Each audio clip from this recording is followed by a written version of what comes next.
Hello everyone, I'm doing another video with shocks for the 2013 Ford Fusion. What we have is the new Monroe shocks. As you can tell, the stock shock has built-in nuts. The new shock does not, but it does come with nice new nuts. This makes it a little more difficult to install after you've got the old one out. At the top of the shock, you have got the old elongated nut, which makes it a lot easier to access and put on and remove that nut. The new one is much shorter. I strongly recommend that you pick up a washer. Get a washer on there and then you'll save yourself a lot of trouble. It's a lock nut, so you don't need a lock washer, but I like having a lock washer anyways. Off to the car. Once you have your wheel off, there is your shock. Get some light in here for you guys. You might be tempted to take off these big two 18mm bolts. No need to do that. It's not a requirement, and it might just cause you more grief. Now what you're going to see on the top here, this one gave me some difficulty. Once I got that nut off, while I was trying to get that nut off, the round top stripped on me. You have to hold the top the top piece while you unlock the nut, unscrew the nut. So when it stripped on me, I pulled out a die grinder, believe it or not. One of those cheapy little die grinders that you'll never use. And I actually managed to grind it back to a healthy square shape so I could get a grip on it and loosen that nut off. Coming down the shock is your boot. New shock does not come with the new boot. The old boot will work on the new shock, so don't throw that away or damage it. At the bottom, you've got two bolts that I already removed. 1 and 2. After that, the shock will compress and come right on out for you. Takes a little bit of power, a little bit of effort.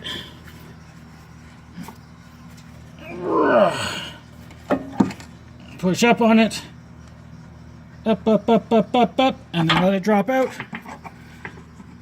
before it can shoot back up at you.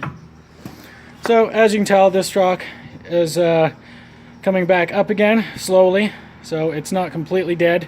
The other one did not come up at all. So it pushed down and it would not come back up. That's how you know that your shock is pretty much dead. So your old shock is out. You've got your old shock and your old boot. And then we just go and pop that boot off and put it on the new shock. Sorry if I'm bouncing around a lot here. The one thing that I want to show you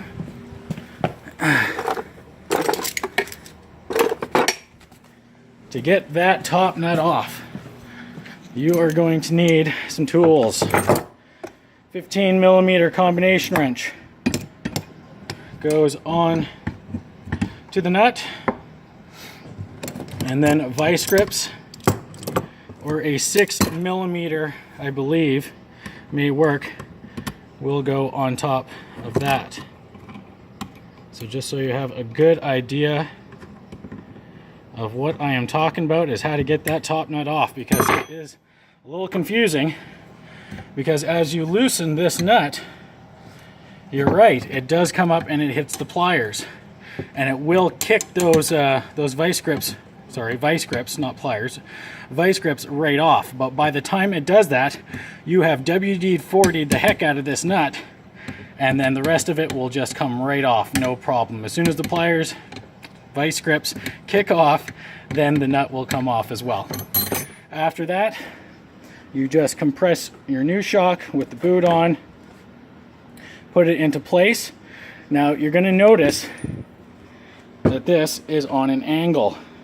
It does that because of the way the A-frame on the shock underneath the car bends. So make sure that you get that on the right angle. So it will face for the right side, it will face that way. For the left side shock, it'll face that way when you're looking at it from the back of the car. I think that's right. Yes. So just make sure that you pay attention to the way it comes out, and it goes back in the same way. No problem. When you're tightening it, because the A-frame comes down, the rear suspension comes down on an angle, not just directly 90 degree up and down. It actually moves at an angle. The one side will tighten. The other, you'll be able to tighten down the one side bolt, and the other one won't reach. And then you'll have the top attached, and then you'll still won't be able to get this bolt far enough through to grab the nut. Don't get discouraged.